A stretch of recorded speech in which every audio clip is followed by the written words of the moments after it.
Is this thing on? Okay, I think we're good now. Hey, what's going on, everybody? Sorry, I don't know what just happened there. We are 5 minutes behind schedule. Awesome. Good job, Billy. Of course, the stream tries to break on me. They try to break us down. But you know what? We're still here. We're live right now, BDIV and the boys. Well, right now it's looking like just me, which is unfortunate, but I'm going to invite somebody who I think was going to come on. But no, clearly, things didn't turn out the way I wanted them to be. Obviously, with the stream not working today to start, and now, I don't really have anybody here with me, which stuff happens, and I understand, but no, the show must go on. The show must go on. BDIV and the boys, episode 18. I'm surprised we're still here. I want to apologize for the sabbatical, if you will. We had some stuff going on. I had some trouble even working on the streams. Twitch was goofing. Twitch is still goofing. We're trying to figure that still out. I'm getting my words all mixed up. We're trying to still fix that with Twitch. Man, I cannot talk. I always say that I cannot talk, but I can. I know I can. YouTube obviously works. Well, it didn't for a little bit. You know what? Just because we didn't run it yet, let's roll the intro.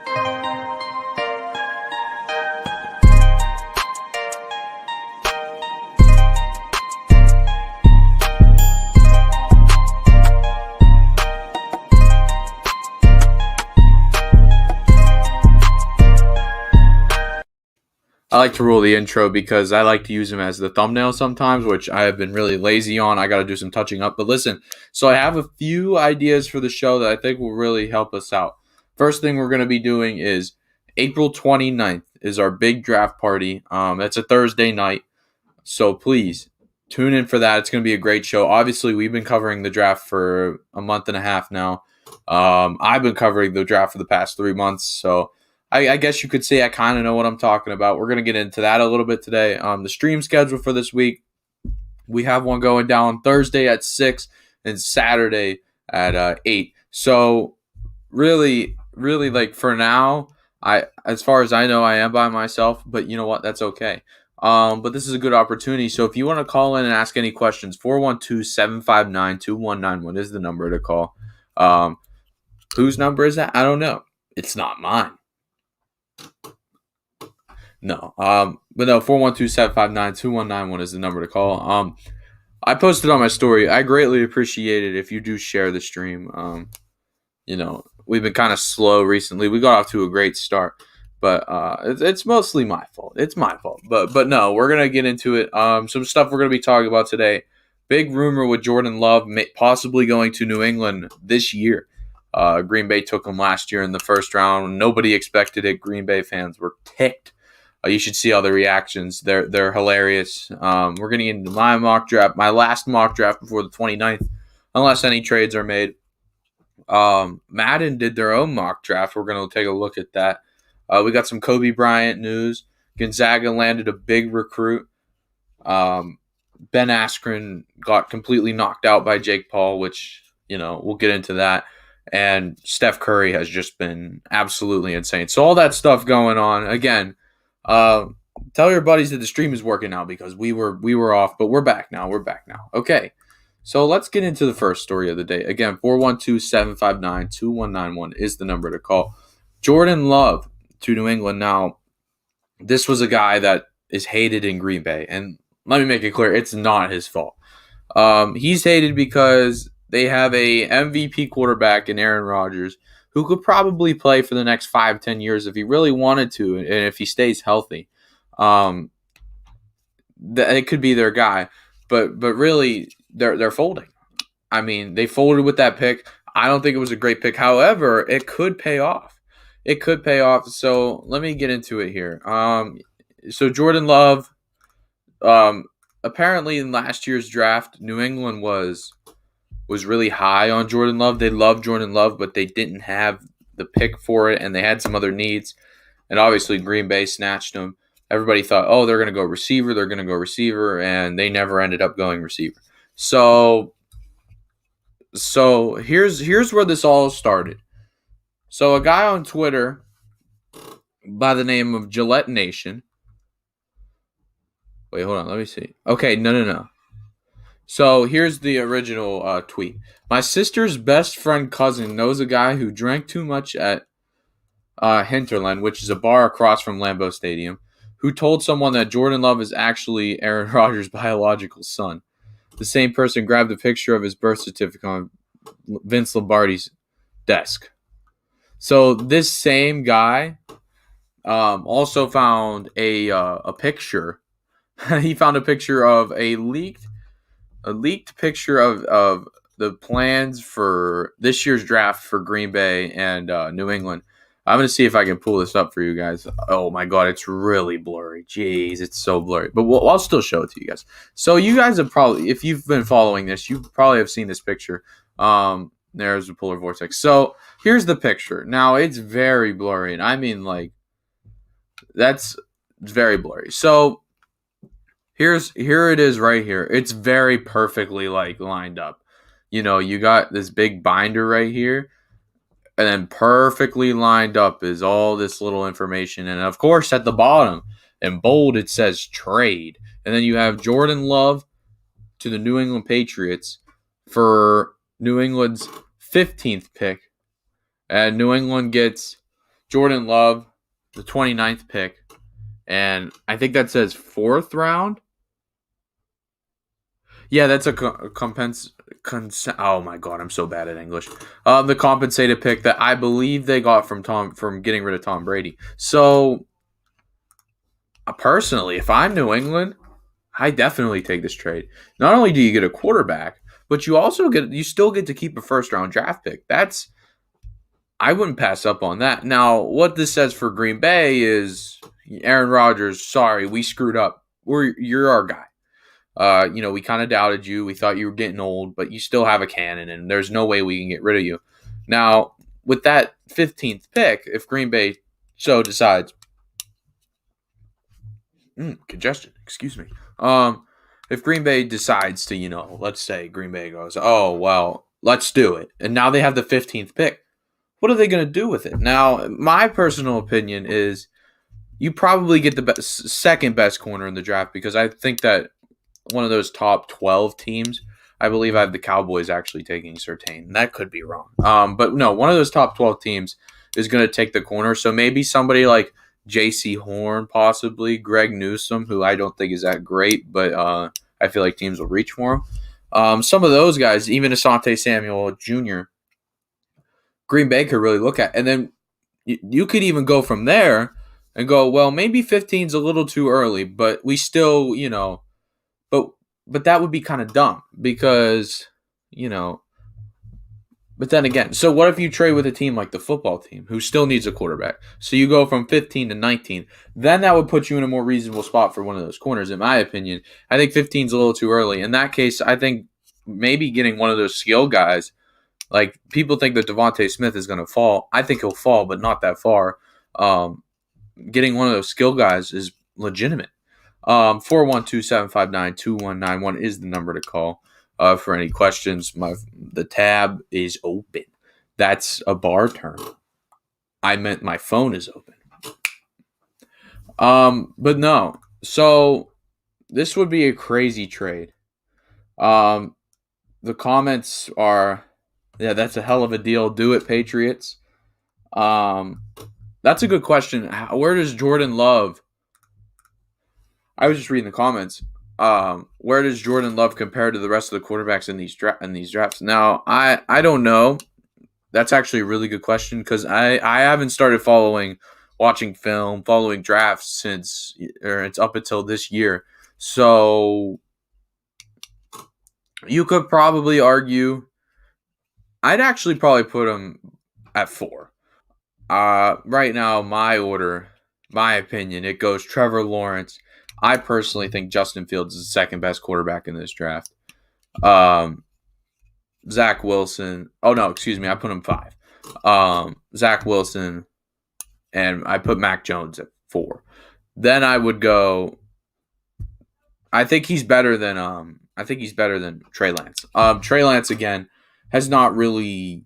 they're both in that same boat. They're very comparable players. Haven't had that tough of a schedule, and have only started 1 year in their college career. Well, no, that's not true. Trey Lance technically has started 2, but his senior year only played 1 game. So,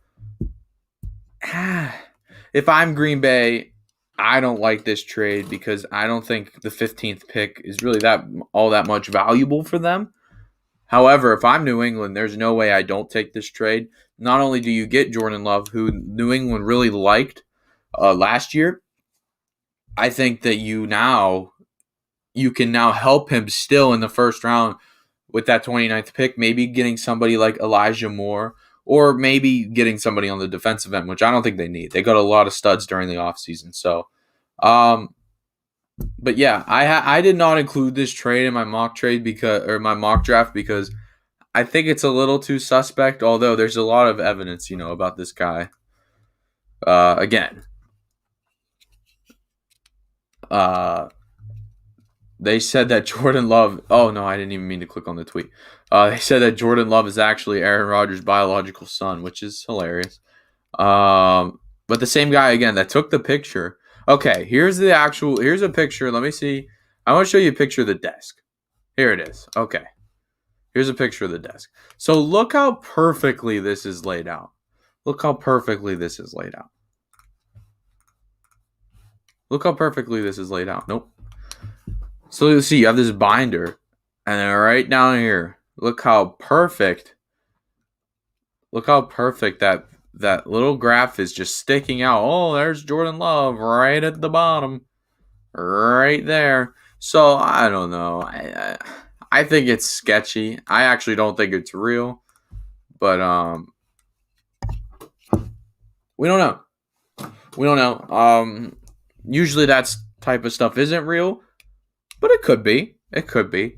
I want to move on to probably, we did this before. I want to show some highlighted picks on my last mock draft before the 29th. Again, 412-759-2191 is the number to call. This draft has just been a whirlwind. This is a crazy draft. Probably one of the deepest drafts in a very long time from what I can remember. 2018 was pretty good, but that was really just quarterbacks and some other positions as well. Where is it here? Okay. So just some notable picks, and I also have some trades as well. Again, I personally think that Justin Fields is the second best quarterback in this draft, but there's some things that Zach Wilson is better at, and I think the Jets like. So I think the Jets go Zach Wilson too. You have to remember, though, you're taking a gamble on Zach Wilson. One, BYU hasn't really had that strength of schedule that Ohio State has that you can compare with Justin Fields.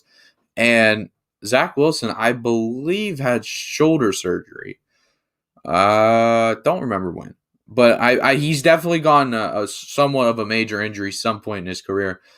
You've never had any injury issues with Justin Fields, so I don't like Zach Wilson at 2. I like Zach Wilson at 3, to be honest. But no, I think Justin Fields is going to go number 2. But for the sake of how all these analysts rate him, I'm going to go Zach Wilson at 2. No, so I still think Justin Fields is still the second best quarterback. I like Justin Fields at 3. So my first trade I have is Atlanta trading out of 4, and not New England's probably, again, if that trade with Green Bay happens, that'd be insane. But if it doesn't, I actually have them trading up to 4 with Atlanta, who I don't think needs the 4th pick, and if they do, there's no way you don't take Kyle Pitts. So I have 4 quarterbacks and 4 picks. I have Mac Jones going 4. A lot of people think that Trey Lance is a good fit for a team that doesn't need a starter-ready quarterback week 1. I agree with you. So Mac Jones is a starter-ready quarterback, in my opinion. I think you could argue that he's the second most starter-ready quarterback in this draft, solely for the fact that he's the smartest and he can definitely adapt to a playbook faster than any of these quarterbacks can. So yeah, probably Mac Jones 4.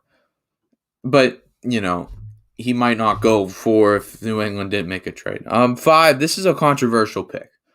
Everybody thinks that the Bengals need a lineman. I'm gonna go with Jamar Chase.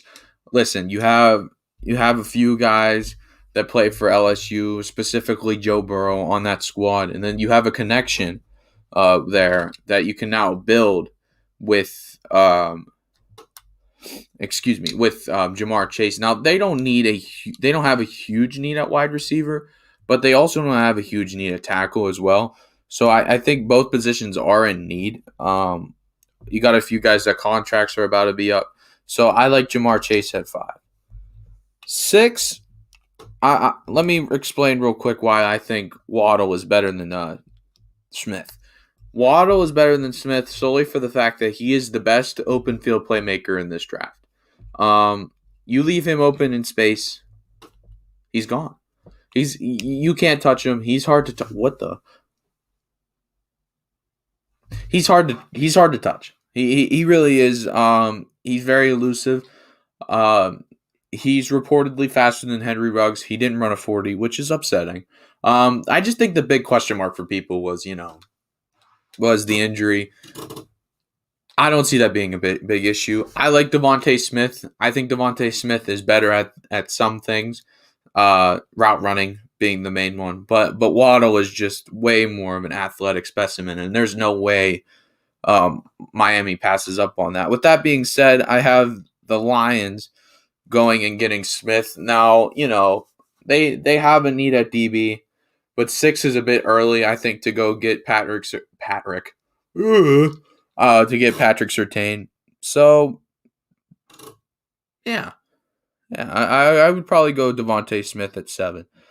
8th, now I don't like Kyle Pitts dropping all the way this low, but I think teams would rather have a receiver than a tight end, which is crazy to me because Kyle Pitts can play receiver. I've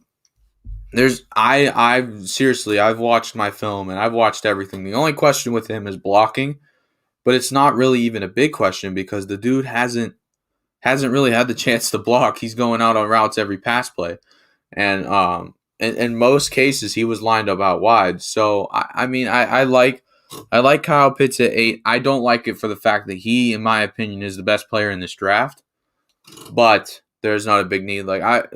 There's a few teams 7. The Lions have Hawkinson, right? Yeah, they have TJ Hawkinson. Dolphins have Mike Gesicki. I mean, Jamar Chase is the best receiver in this draft, so I think the Bengals don't miss on that. And obviously, in my opinion, unless Atlanta doesn't trade out of 4, which I think they will, I think top 4 is all quarterbacks. Moving on, my voice got really weak there. Let's see here. 9, I have Penei Sewell going to Denver. I think John Elway has to prove a point here. John Elway has been really off on his quarterbacks lately. He's just been really bad. Oh, what did I just do there?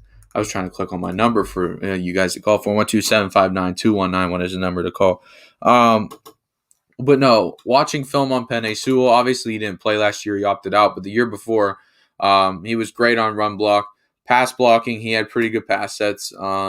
He's not that tall, which is kind of a positive and a negative in itself. He's faster. His base is a lot better, so it's harder to make moves on him. However, against taller rushers, they can just go like this. Easy swim. So I don't like the short factor, 6'3" and 2/8 or something, 2 or 3/8 or something like that. But he is very strong. Penei Sewell is very strong. So I like him at 9. I don't think this is a tackle-happy class. There's a ton of tackles in this draft. I don't see any of them going top 5. I thought Penei Sewell was probably going to be the number 2 pick for a while. I don't know if you guys remember, but people were like, oh, Sam Darnold. Well, no, they don't need Sam Darnold anymore. So they have they're gonna draft Zach Wilson, even though I think the Justin Fields way safer pick. Although Justin Fields, is kind of a jerk. So, but whatever, man. Pick 10. despite the crackhead Jerry Jones is, I think that his front office is going to hold him back. I know he really wants Kyle Pitts. I don't see it happening. Patrick Surtain II is their guy. They were awful. I believe they were the worst defense in the NFL last year. They need help really bad. Okay, so my next trade. Giants GM said, I believe yesterday, that he was open to trading out of that 11th spot. And I think the football team is going to take advantage of that. They're going to go out and get Trey Lance. Unfortunately, Fitzmagic, I think, is probably going to be in that same situation that he was with Miami last year. I really felt for him. But business is business, bro. Playing for 20 different NFL teams, that's not a career to have. He definitely isn't a Hall of Famer, but I respect the hell out of him. But no, Trey Lance, I think the football team is a quarterback away. That's my opinion. I think the football team is a quarterback and a supporting cast for Terry McLaurin away. Gibson played very well. Their defense was outstanding. They're a quarterback away. So I think if they really get Trey Lance to where he needs to be, I think that is a serious team, a serious threat. And I personally think, here's my projected record for them. I think they'll go 11-5 next season. I think this is a very good football team. 11-5 is my projection record, which I want to do at some point. I want to go through all the teams after the draft and go, you know what? This is what I think the team is going to go. 12, with that pick from San Francisco, I think the Eagles go with Micah Parsons. Again, I've said this a million times. I think Micah Parsons is the most overrated player in this draft. He's one-dimensional, can't guard or can't man up on a running back for crap. He's lazy on zone, but he is the best run stopper, and that's what the Eagles need. They got some older guys on the D-line up front, so there's some smarts. But the problem is that now they're kind of getting out-dominated by stronger, younger linemen, interior linemen. So they need some help on the run support. Micah Parsons is a beast at run support. Not the best linebacker in this draft. I think Jeremiah Owusu-Koramoah is the best. He's a guy that could play outside or inside. He could play Mike. He's good at pass coverage as well. He was covering wide receivers in Notre Dame. So I like Owusu-Koramoah, but I mean, Michael Parsons is the best run stopper in this draft. There's no doubt about it. So I like Michael Parsons at 12. Well, I lied. I don't like Michael Parsons at 12. I think Owusu-Koramoah is going to be the best linebacker to come out of this draft. But it's what the scouts see, not me. And I'm not a scout, even though I've been watching a ton of film on this. So ESPN, come and hire me, man. I'll be Mel Kiper III or whatever he is. I don't remember. 13th, this is a given. I think the Chargers go lineman here. Rashawn Slater is an absolute beast.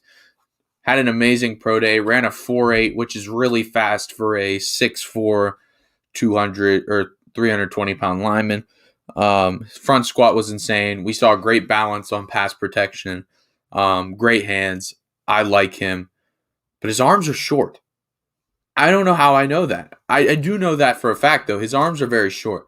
I believe they're in the lower third percentile of arm length.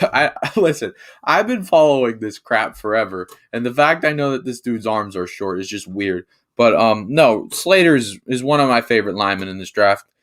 That's a good fit for Justin Herbert in that offensive line. So, yeah, 13 is good for him. 14, I originally had the Vikings taking Elijah Vera Tucker, who is my favorite lineman in this draft. And, obviously being a lineman, I know a little more film on, footwork, hand placement, stuff like that. But I changed my mind. I'm going with Christian Darrisaw from Virginia Tech. I think that Darrisaw I believe what the heck am I saying right now? I believe he's the biggest lineman out of that projected first round. I believe he's 6'6". Big hands. So you're going to see great first punch, great first contact on run, power blocking. Oh, come on, Adobe Flash. Get out of here. No one cares. Oh my gosh, my phone's at 2%. Two es no bueno. No, Darrisaw definitely is the biggest presence. I like him. I think they should go with Vera Tucker, but tackles are sparse in this draft, but they are good, but they are deep. So I don't know. It kind of makes once you get past the second round projections of running backs, I think that there's now some holes. His Darasaw's is because of his frame. He's a little bit lanky, so his base. He's best comparable to Villanueva, because he's so tall against power rushers. Ooh, what happened to James Harden? I don't know what happened. James Harden might be out for the rest of the season. Man, everybody's getting hurt. Um, but no, his is like kind of just being lanky. He's like I don't remember his tangibles, but again, not good base is just the big issue, and obviously against speed rushers, he's going to have a little bit of trouble. But no, other than that, Darasaw's a really good run blocker despite being that tall. Usually shorter linemen are better at down blocking, stuff like that. But no, Darasaw 14. 15, I have J.C. Horn. 16, I have Christian Barmore, who a lot of GMs reportedly love this guy. He's a great kid. I don't know why I'm saying kid. I'm literally like 3 years younger than him. Alabama. I mean, obviously Alabama players are built different. Barmore is a great gap guy. He didn't really play nose at Alabama, but he does bring size and strength and speed. A great combination of all of them. I can compare him to Jabal Reed, or not Jabal. Reed from the Seattle Seahawks. Speed rusher type, can play the 1 and 3, and if he puts on some bulk, could play nose. So, but I don't believe. Oh, right. Going back to that 15 pick, that was actually the New England pick. So Atlanta goes with the corner. I don't know. They could go. They could go anywhere really with that pick. I'm trying to speed this up because my phone's actually going to die. So I'm going to actually take this off the screen because I'm not going to be able to take any more calls. 17, my favorite lineman from USC, Elijah Vera Tucker, goes 17. That's great for them. 18. Okay, so these are controversial. 18, 19, and 21. Here's the order of edge rushers. I have Phillips, Paye, then Owe. You're probably wondering where Ujari is on this list, and I'm going to be honest, I'm shocked too. Apparently, scouts are not impressed by him, so he's going to fall to the second round. I think, personally, from what I've seen, I think Jalen Phillips is the best edge rusher in this draft. Miami's gotten one, he's from Miami, so with the Dolphins at 18, I don't see why it wouldn't make sense to take a guy from Miami, and wouldn't be that tough of a transition for him.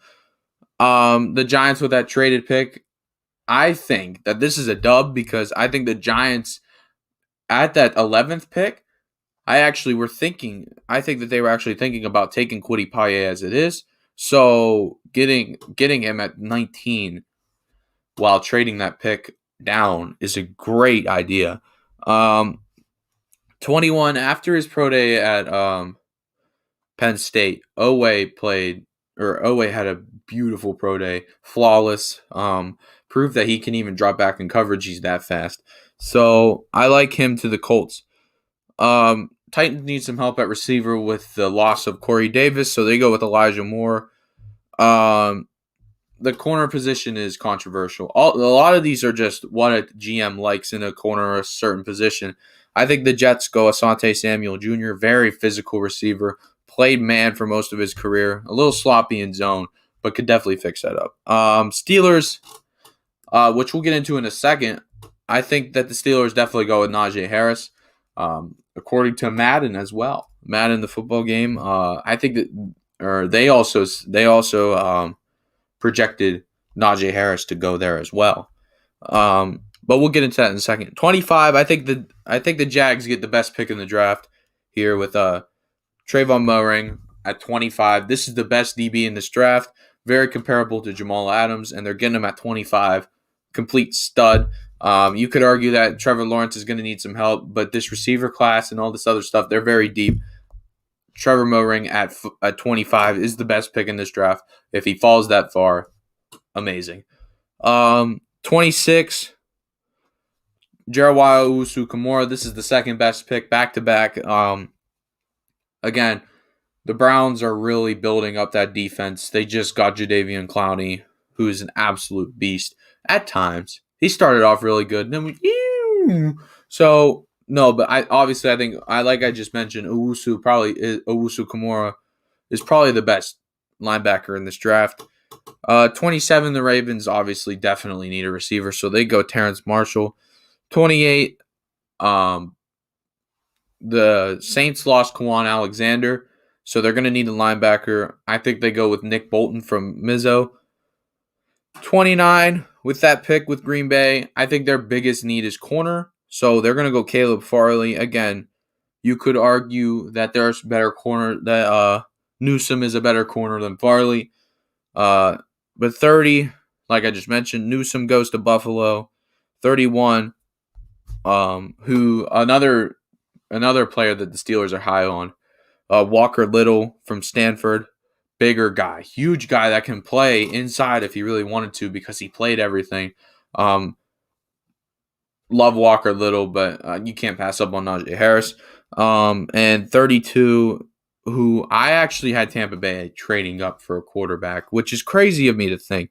But they're going to miss out on Trayvon Moehrig, and they're going to take Elijah Molden, which safety seems to be really their only hole for that team, despite having freaking studs everywhere, and will probably go back-to-back for Super Bowl unless Kansas City really turns it around with their offensive line. So, yeah, I'm not going to be taking any more calls. Perfect timing. My phone actually just died. But no, I will definitely be answering questions Thursday at 6 p.m. Remember, we will be back. Hopefully, I'll have a cast with me. Again, just bad timing with everything. I believe Caden will be here next time.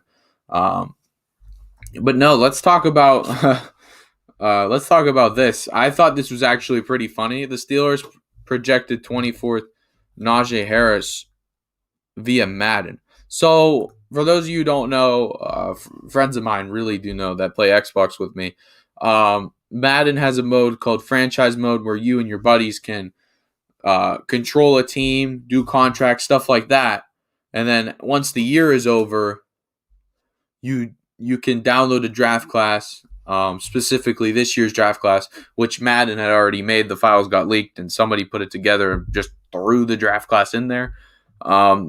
Surprisingly enough, despite his crazy stats that I saw on the player card, Najee Harris is projected to go 24th to the Pittsburgh Steelers. Let's read more about that. Now, like I mentioned, the Steelers were high on Walker Little, which, by the way, Tomlin got a contract extension. I don't know if you guys know that, 3 years. Hopefully he's here to stay. I love Mike Tomlin. Most impressive coaching performance ever, the 8-8 season. Dude's an absolute beast. Rocky chair. No. That was stupid. So let's read this. Outlets and analysts have been releasing mock drafts for months, including myself. But the Sporting News might be the most unique yet. Instead of projecting the first 2 rounds of the 2021 NFL draft themselves, they had Madden simulate the packs for them, or the picks. I wish I had the whole thing because it's really exciting to see, or really interesting to see. To ensure the mock draft would be as accurate as possible, the staff updated each team's roster to their current state post-free agency and downloaded the most realistic created 2021 draft class available. They went a little far. Madden actually does this every week and a half, I believe.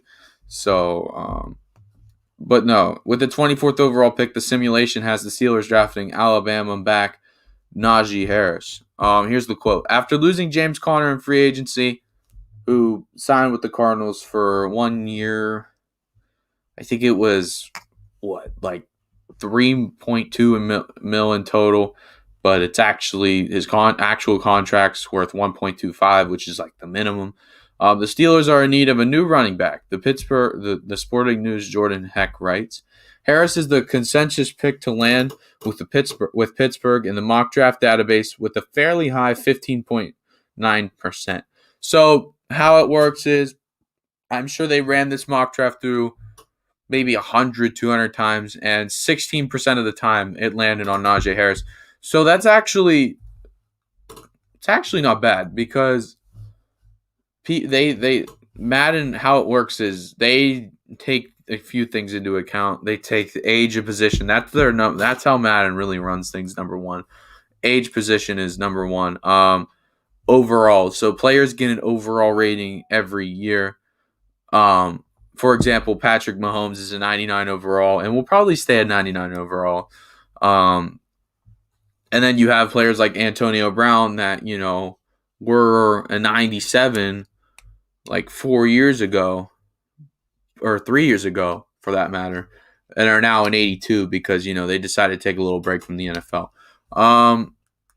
But another player that the second most popular player was 6'7", 313-pound Walker Little.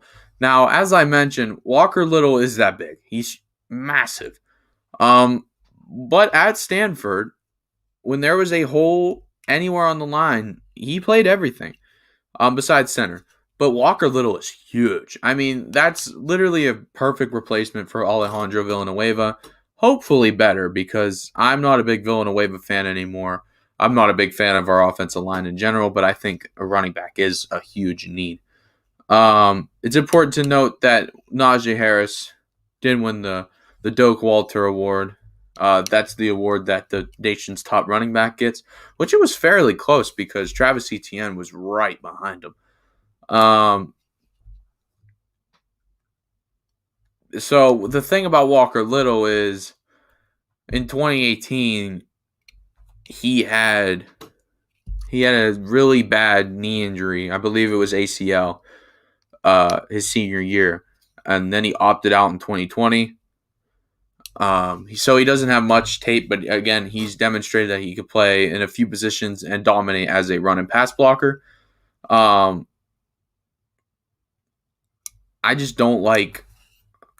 don't know. Walker Little scares me, but his size is really something that could be a huge wrecking ball.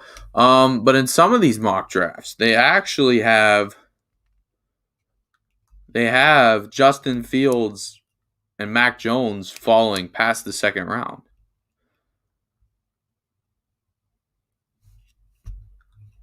But no, I mean, I don't see that happening at all.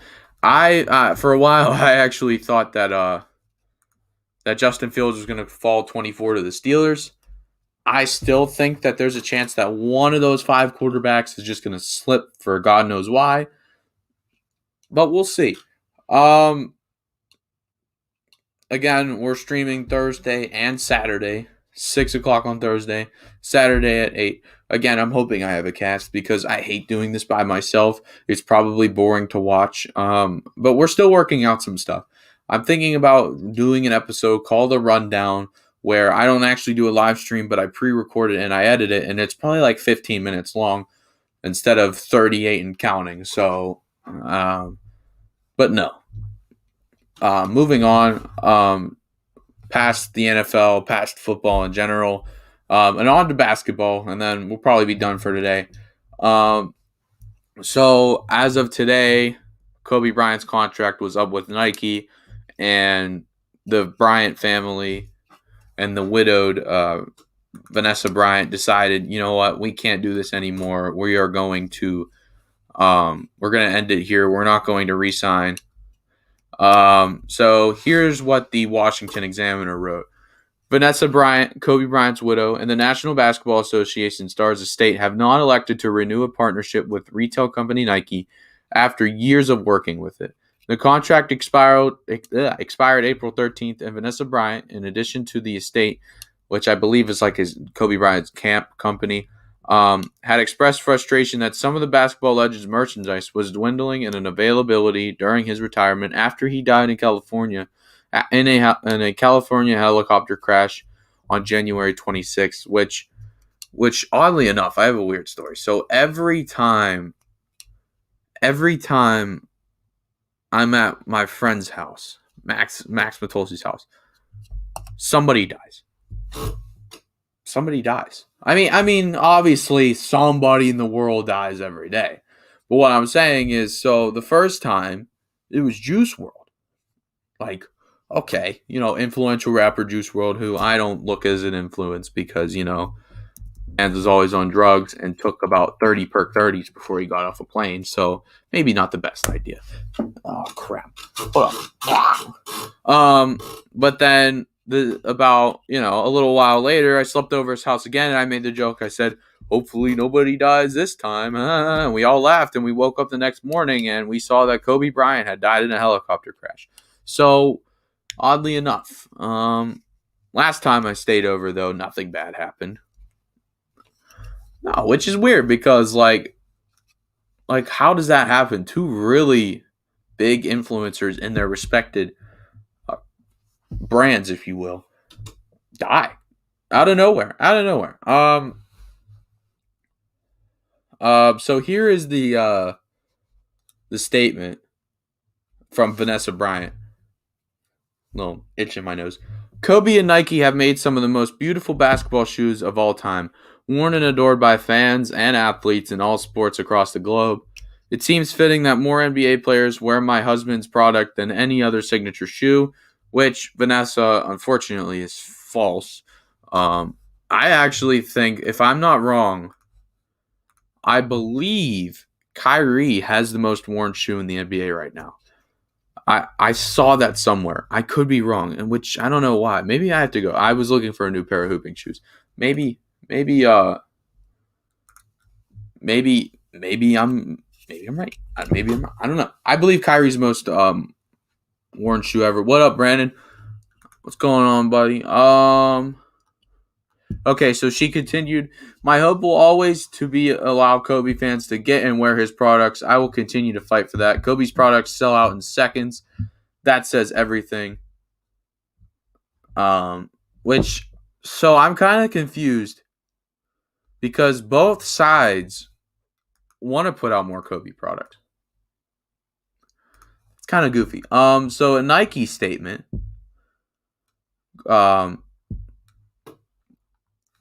said Kobe Bryant was an important part of Nike's deep connection to consumers. He pushed us and made everyone around him better. Though our Nike contractual relationship has ended, he remains a deeply loved member of the Nike family. So since 2003, Kobe has been with Nike, and both sides,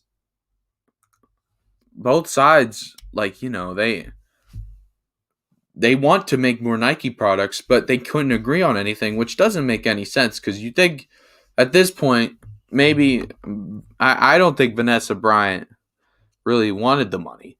And I don't think that it should be that way. I don't, if you want to make more products for fans all across the world, for that matter, to enjoy, why would you end your contract? I don't understand that. But moving on to our next story, we'll get to Curry in a second, but real quick, Gonzaga got themselves a 7-foot guard.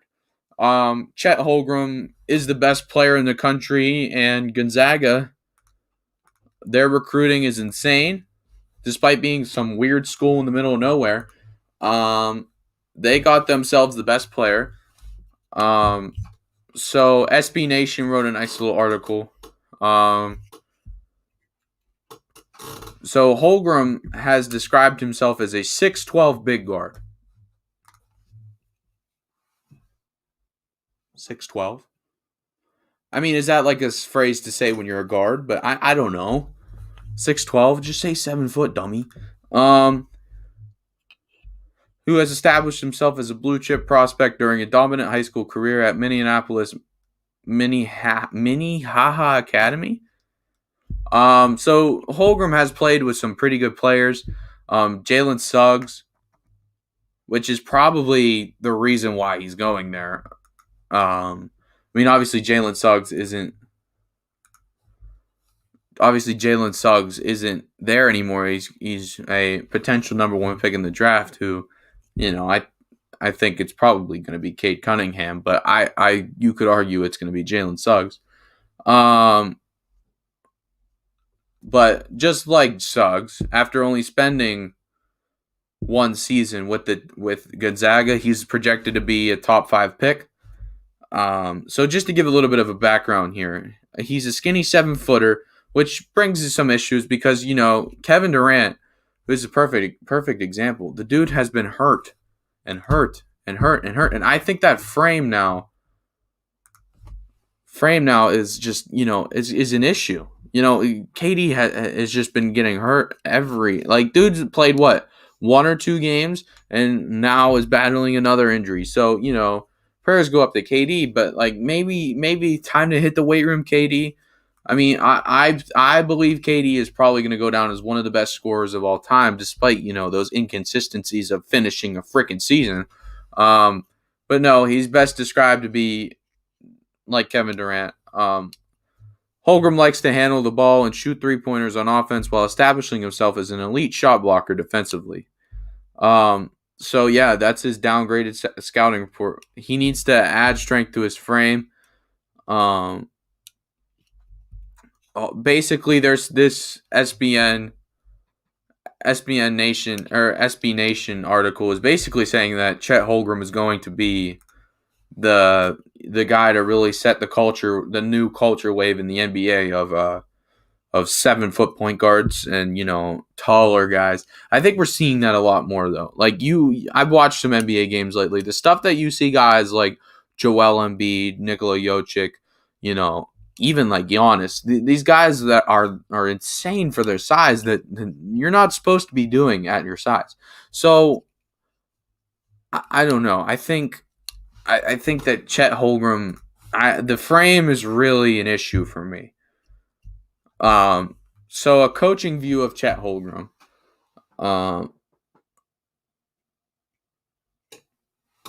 Holmgren had the genes to be a good player from the start.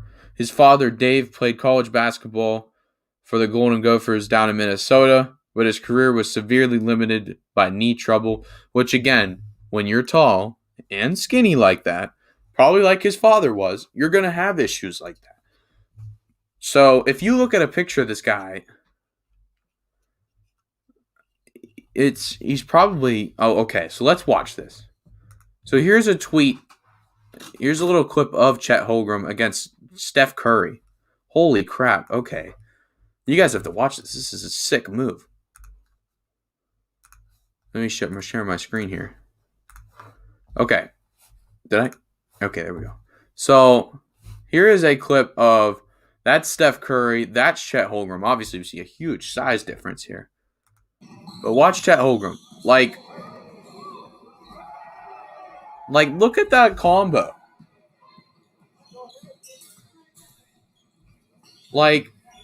7-footers are not supposed to be doing that. They're not supposed to be doing that. Now, obviously, Steph Curry probably wasn't trying, but because Steph, who we will get to in a second, has actually been lights out on defense. But that's insane. And again, the game is evolving that way, and it's looking like it. LaMelo Ball is another perfect example. 6'9" might not seem that tall, but he's definitely not 6'9". He's probably 6'6". Let me fact check that.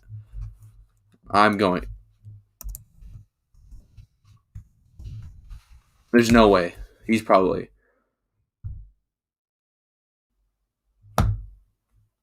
Yeah, he is 6'6". Okay. I'm sorry.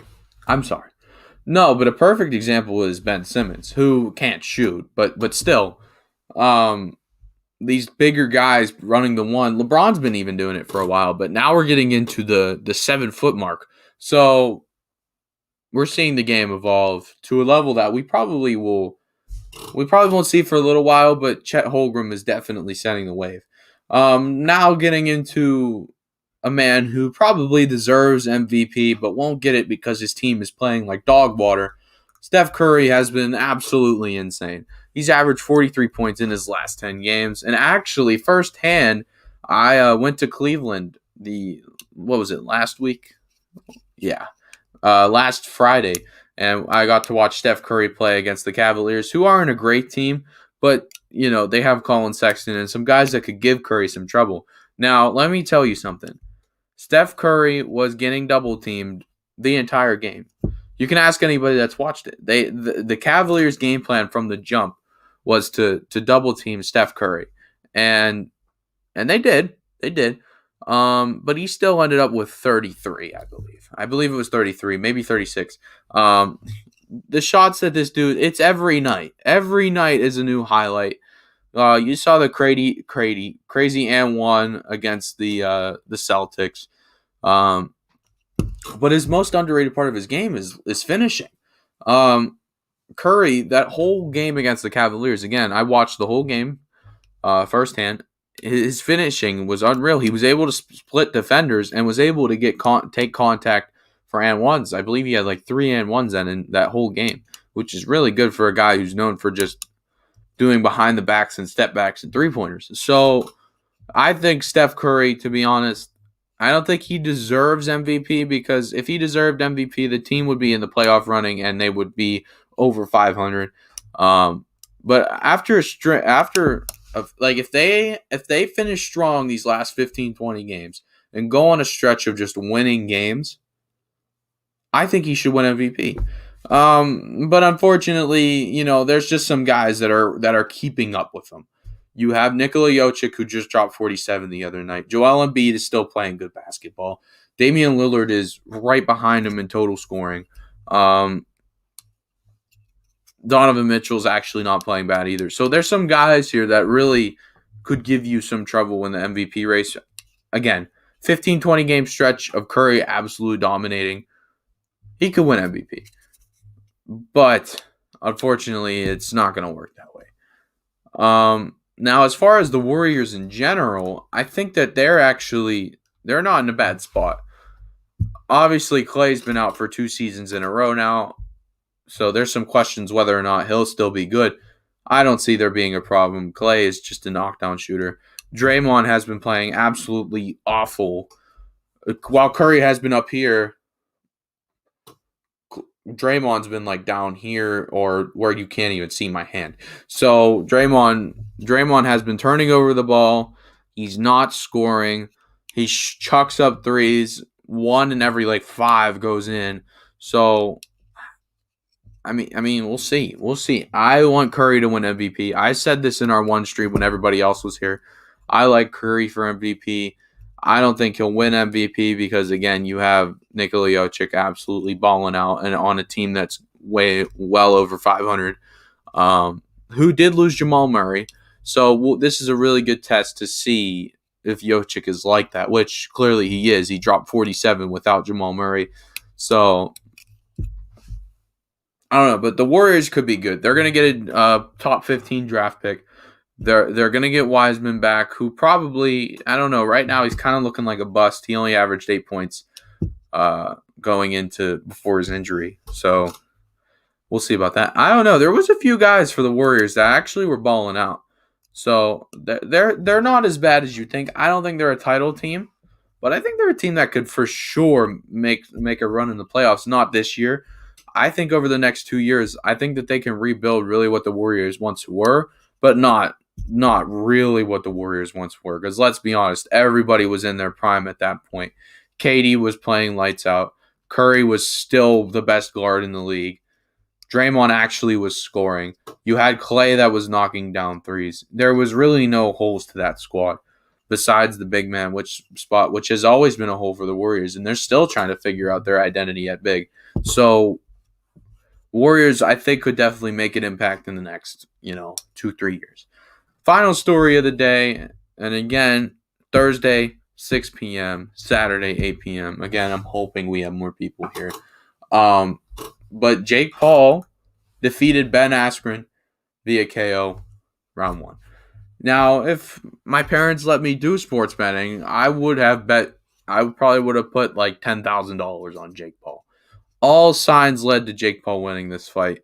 For one, we saw all kinds of training videos from Jake Paul, the cast that was behind him, the workouts he was doing. And I'm going to be honest, I don't like the dude. And Conor McGregor can be a jerk too. But he kind of stole like that Conor mojo like cockiness where it actually worked, and I was intrigued. I was like, well, we're not seeing this from Ben Askren. And then I saw a few Ben Askren workout videos and weigh-ins and stuff like that. And then I saw his frame, and I was just like, there's no way Ben Askren's winning this fight. Ben Askren looked like he had not worked out in 3 years, 4 years. And just in general, even if Ben Askren was in shape, Ben Askren was not really a boxer. Ben Askren was a wrestler in the UFC. He wasn't known for knocking people out. He could knock people out, and he could take punches, but he wasn't known for being a boxer. The main question after going in after that night was really, Penguins game starting. Was that fight rigged? I'm 100% no. There's no way it was rigged. Listen, Ben Askren again. I think Ben Askren's a great guy. He is a great guy. And he was very versatile when he was in the UFC. Could wrestle. He was the best wrestler. Stand up was okay, but Jake Paul. This is boxing. This is boxing, and Jake Paul has only been boxing. That's why. Here's the thing. This goes back to the Mayweather-McGregor fight. If Mayweather decided to go into the UFC and take on McGregor, the fight would be over in the first 20 seconds. Now, Conor has a good chance. Conor had a decent chance of beating McGregor or Mayweather in boxing, but still, if the roles were reversed, it wouldn't even be close. I don't know if I feel that way about the Ben Askren Jake Paul fight. Again, Ben Askren didn't look like he wanted to be there. His fighting was sloppy in the first minute and a half. I think Jake Paul just really gave it to him, and I think that I saw that coming, and I would have put money on it if I could have. That's my final statement going into tonight. Listen, again, another big announcement which I will stress on Thursday stream and Saturday stream as well. For you gamers like myself, I didn't even know this. Some of my friends brought this to my attention. Warzone has a private game feature where you can have up to 150 people on your own server and just play. So I really want to host a huge Warzone tournament. It'll probably be duos, $10 entries, something like that. If you remember Plump Fortnite, which not gonna brag, we won, but some stuff happened. I don't know. We got robbed, but it'll be sort of just like that. And if you watch competitive COD and stuff like that, there's a point system where if you win, you get a certain amount of points. Every kill, 2 kills is a certain amount of points. So I really want to do that. I'm not going to participate. That would be unfair. I'm too good. No, I'm kidding. But I think that would be a great idea to not only promote the page, but really it would be a lot of fun. And I think that, I've played with a ton of people on Xbox, other consoles, even PC, who I am absolutely afraid of. I think that really it'd be a great idea. So there's only one viewer on right now, and I believe I know who it is. But once you guys, if you're watching the end of this video, I'll put it in the description as well. Share. I think this is a great idea. I think the watch party on the 29th is going to be really good as well. There's going to be a ton of people here. We're just going to live stream it. It's going to be long, but you don't have to obviously watch the whole thing. That's all I really have. And again, the support recently has not been crazy, but I do thank every single person that has been supporting. And I'm trying to get some special guests on for Special Guest Saturday, some stuff like that. So please share and tune in. And we'll see you guys again Thursday, 6 p.m. We'll see you guys later. Wrong clip. That was the Cam Newton. You a free agent. All right, bye guys.